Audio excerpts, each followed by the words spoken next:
Bonjour à tous et bienvenue à l'atelier. Lorsque l'on veut découper des panneaux comme celui-ci, 122 de large sur 244 de long, et qu'on ne possède pas une scie à format ou une panneauteuse, la solution efficace et relativement bon marché, c'est d'utiliser une scie plongeante et le rail qui lui correspond.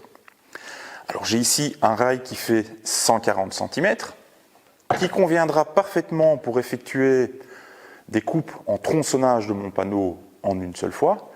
Mais là où ça va se compliquer, c'est quand je vais vouloir réaliser du délignage cette fois-ci, donc des coupes dans la longueur de mon panneau, je vais me retrouver avec un rail qui sera trop court. Face à ce problème de longueur de guide, on a plusieurs solutions qui s'offrent à nous. La première solution, la plus économique, c'est d'utiliser le rail dont on dispose. On va faire 3 points de repère, un premier en début de coupe, un deuxième en milieu de coupe et un troisième en fin de coupe. On va aligner notre guide sur les 2 premiers points de coupe, faire la moitié de cette coupe, et on va ensuite déplacer le guide entre le deuxième et le troisième point de coupe pour terminer notre coupe. C'est une solution bon marché puisqu'elle ne nécessite pas d'investissement supplémentaire. C'est cependant une solution qui nous offrira très peu de précision si on veut avoir des coupes qui soient parfaitement rectilignes. Alors, à contrario de cette solution bon marché, on a la solution chère, qui consiste à disposer d'un guide qui fasse toute la longueur de la coupe qu'on veut réaliser. C'est la solution la plus efficace, la plus précise qu'on puisse obtenir avec ce genre de machine. Ça a un coût. Chez Makita, je pense que ça doit coûter entre 200 et 250 € pour un guide de 3 mètres, en fonction des fournisseurs. Alors, par rapport à ces deux solutions, on a une troisième solution intermédiaire qui peut être intéressante. C'est d'avoir un deuxième guide. Donc, j'ai un premier guide d'1,40 m, j'en ai un deuxième, et ça m'offre donc un guide de 2,80 m. Mais ça a un inconvénient, c'est que lorsque on va venir joindre nos 2 panneaux, le moindre écart, la moindre imprécision dans la jonction ici entre les deux va avoir des répercussions sur la longueur et on va se retrouver avec un guide qui est encore moins rectiligne que si on avait prolongé notre guide comme indiqué dans la première solution. Je vous montre ça en détail tout de suite. Vous pouvez voir ici que j'ai abouté mes 2 guides et que la jonction est parfaite. Ils sont bien l'un contre l'autre.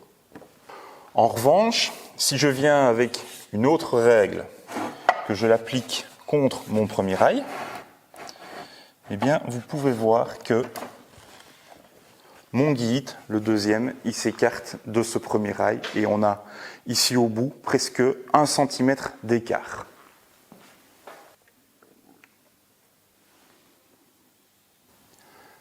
Un problème connu n'en est plus un. Maintenant qu'on sait ça, on veillera lorsque l'on va assembler nos 2 rails à l'aide des accessoires supplémentaires à venir appuyer notre rail contre une surface de référence. Alors, nos rails, 2 rails comme ceci, chacun possède un accessoire comme ça.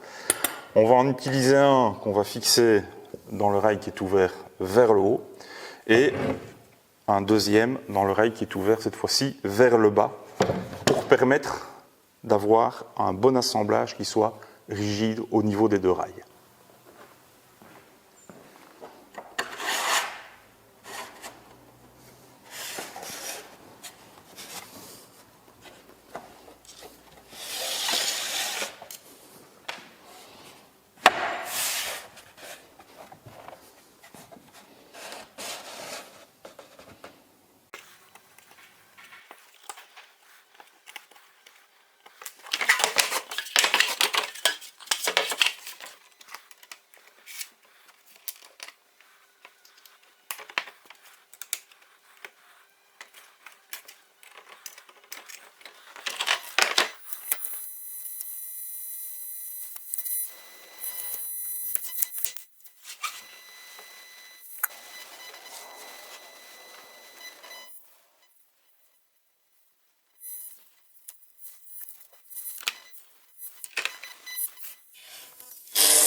vient de découper 2 morceaux de panneaux qui vont m'être utiles pour réaliser le plan de travail du bandit radial qui est ici derrière moi.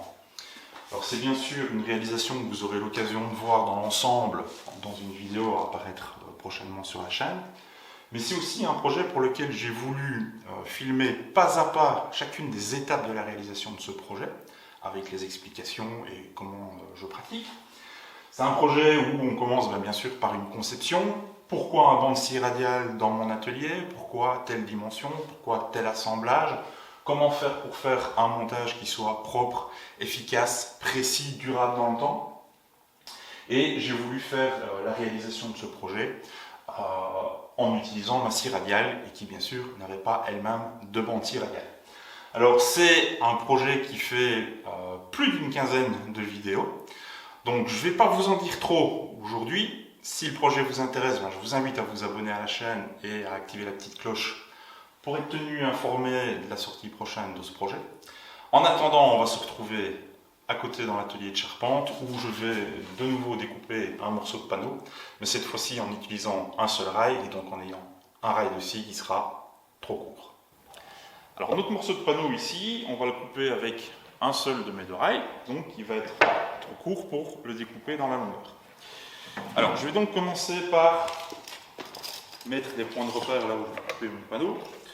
On va se faire une coupe pour avoir un morceau de panneau de 30 cm de large. Je fais une coupe à une extrémité et une coupe, un trait pardon, à une extrémité et un trait à l'autre extrémité également. Donc 30 cm. Voilà.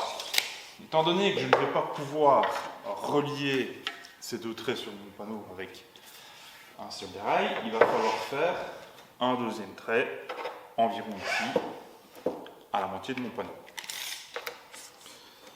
Un troisième trait, pardon. Là.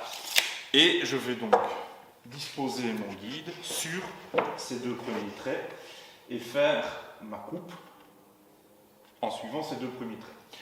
Jusque-là, rien de bien compliqué.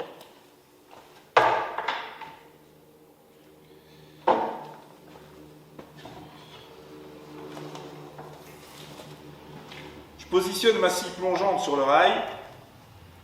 Je vais la mettre en route et attendre qu'elle ait démarré, qu'elle ait atteint sa vitesse de rotation avant de plonger la lame dans le panneau.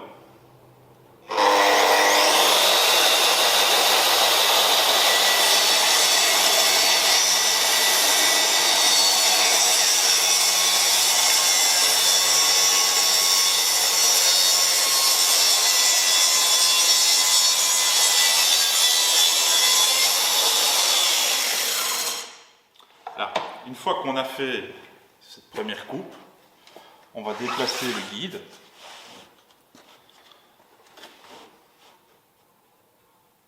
On va l'aligner au trait à l'extrémité et on va l'aligner ici sur le bord de notre coupe.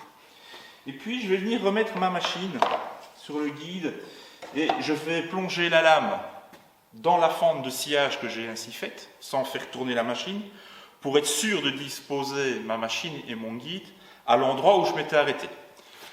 Je peux ajuster à mon trait à l'autre extrémité. Voilà. Je vais reculer un petit peu ma machine par rapport au bout où j'étais arrivé. On peut aussi également la relever, mais il faut de toute façon veiller à ne pas la redémarrer en ayant notre lame qui soit en appui. Voilà. Maintenant que mon guide est bien aligné, je peux redémarrer mon trait de coupe.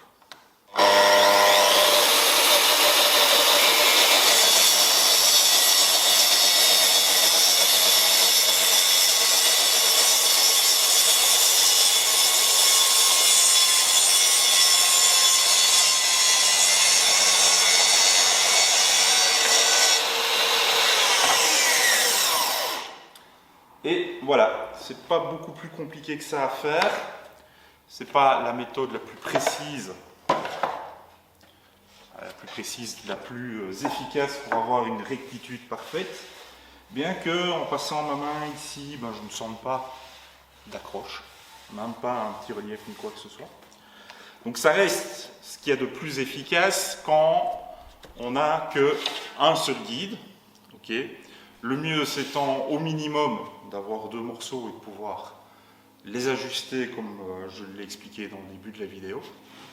Et le must, c'est bien sûr d'avoir un guide en une seule pièce qui permette de faire des coupes de grande longueur. Donc ce sont des guides qui font jusque 3 mètres. Allez, je vous remercie d'avoir suivi cette vidéo jusqu'au bout. Je vous souhaite un bon week-end et je vous dis à ciao.